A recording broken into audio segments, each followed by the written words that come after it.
ఆ, అంశం ఏంటంటే, ఓ స్వామిని సీమల యొద్దకు వెళ్ళి జ్ఞానము తెచ్చుకోమన్నట్టుగా చూస్తున్నాం. చూసారా, ఈ లోక ప్రాణుల్లో చీమ కూడా ఒక ప్రాణి. దాన్ని చూసి జ్ఞానం తెచ్చుకోమన్నట్టుగా చూస్తున్నాం.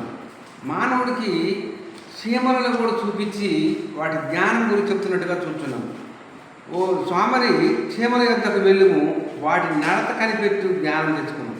మొట్టమొదటిగా వాటి నడక ఎలా నడుస్తున్నాయి చూడండి. ఒకదాని బట్టి ఒకటి చక్కగా నడుస్తున్నాయి. వాటికి న్యాయాధిపతి లేకున్నాను, వాటికి న్యాయం తెచ్చేవాడు ఎవరు కూడా న్యాయాధిపతి లేకున్నాను, పై విచారణకర్త లేకున్నాను, అధిపతి లేకున్నాను. అవి వేసవి కాలం ముందు ఆహారం సిద్ధపరచుకున్నాను.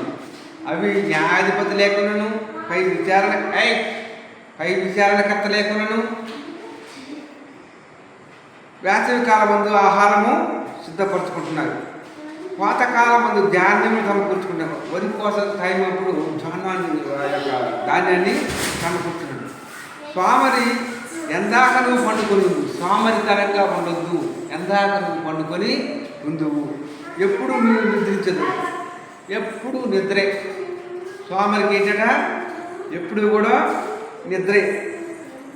ఇంకా కొంచెం కురికెదనండి, కొంచెం సేపు చేతులు ముడుచుకొని పండుకుందినండి అనుకుందు. ఇంకా కొంచెం పడుకుంటాను, ఇంకా కొంచెం చేతులు ముడుచుకొని పడుకుంటున్నాను చెప్పి ఆ స్వామి అనుకున్నట్టుగా చూస్తున్నాను. అందుచేత దోపిడిగాడు వచ్చినట్టు దారిద్ర్యముని యొక్కకు వచ్చును. అలా ముడుచుకొని పడిపోకుండా స్వామితనముగా ఉండటం వలన దారిద్ర్యము వచ్చినట్టుగా చూస్తున్నాము. ఆయుధుడు వచ్చినట్లు లేమి యొద్దకు వచ్చింది. కనుక ఈ లోకంలో స్వామరితనంగా ఉండొద్దంటున్నాడు దేవునికి స్తోత్రం. స్వామరితనం ఉన్నట్టయితే వారు ఏ పాటు చేసినా కూడా అది వృద్ధిలోకి రాదు. ఇంకా కొంచెం పడుకుంటాను, ఇంకా కొంచెం పడుకుంటాను. రాత్రి ఉదయం 9 అయినా 10 అయినా కూడా వాడు లేవడు. కనుక వాడి చేలు అన్ని ముళ్ళ కంపలు, ముళ్ళ చెట్లే ఉంటాయి. వాడు ఎంత కష్టపడ్డప్పటికీ ఏ ప్రయోజనము ఉండదు. దేవునికి స్తోత్రం. కనుక స్వామరితనంగా ఉండదు. ఈ లోకంలో స్వామరితనంగా ఉన్నట్లయితే నువ్వు దేవుడి రాజ్యాన్ని సంతరించుకోలేవు. నువ్వు మెలుగుగా ఉండి ప్రార్థించమన్నమాట దేవుడు.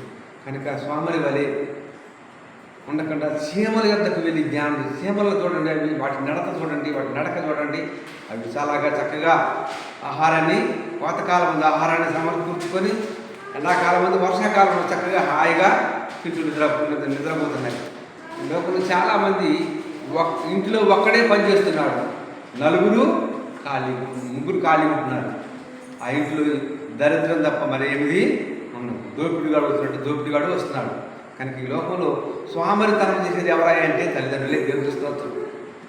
మా అమ్మాయి ఇంకా ఎండెక్కిన ఇంకా ఇంకొంచెం ఆగితే అక్కడ లేదయ్యా అని తల్లి ఆ యొక్క కూతురు చెప్తే ఆ తల్లి ఇంకా మా కూతురేంటి ఇంకా ముడుచుకొని పడుకుంటారు. కనుక దారిద్ర్యం వస్తుంది. కనుక తల్లిదండ్రుల బాధ్యత ఏంటంటే స్వామరితనంగా ఉండకుండా చక్కగా చదువుకొని విద్యారంగంలో మంచి మార్కులతో పాస్ అవ్వాలని, పెద్ద కళ్ళని లేవాలని, చక్కగా చదువుకోవాలని ఈ కొద్ది మాటలు ముగిస్తున్నాను. కృష్ణ 810 ఛానల్ సబ్స్క్రైబ్ చేసి కోరుతున్నాము.